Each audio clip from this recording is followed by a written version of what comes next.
Hello बच्चों, let's see this question and here this question says why is power sharing desirable. Question आपसे बोल रहा है कि पावर शेयरिंग डिजायरेबल क्यों है, यानी कि ये ठीक क्यों है। तो पावर शेयरिंग के बहुत से फायदे हैं जिसकी वजह से हम कह सकते हैं कि ये डिजायरेबल है, रीजनेबल है।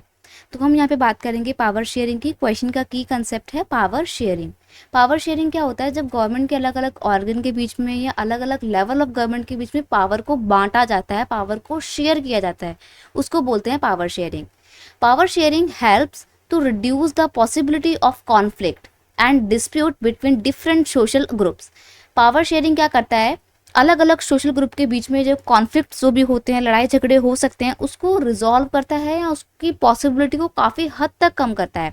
Power sharing is the best way to ensure the stability of political order. Wait, power sharing is the best way to ensure the stability of political order as social conflict often lead to violence and political instability। देखिए, जब community को power share नहीं की जाती है तो अलग अलग कम्युनिटी के बीच में क्या हो सकता है, कॉन्फ्लिक्ट हो सकता है, लड़ाई झगड़े हो सकते हैं। और जब ये कॉन्फ्लिक्ट होते हैं तो क्या होता है, वायलेंस होता है, हिंसा का रूप ले लेता है। और फिर जब ये हिंसा होती है तो क्या होता है, पॉलिटिकली इनस्टेबिलिटी आ जाती है। तो पावर शेयरिंग इंश्योर करता है पॉलिटिकल स्टेबिलिटी को। Establishing majoritarian rule may look attractive opinion in short time, but in the long time it undermines the unity of nation। देखिए, मेजोरिटेरियन रूल आप इस्टेब्लिश कर देंगे तो आपको लगेगा कि हाँ ये बहुत अच्छा है, मेजोरिटी कम्युनिटी को फेवर किया जा रहा है, लेकिन ये ना कुछ समय के लिए अच्छा लगता है।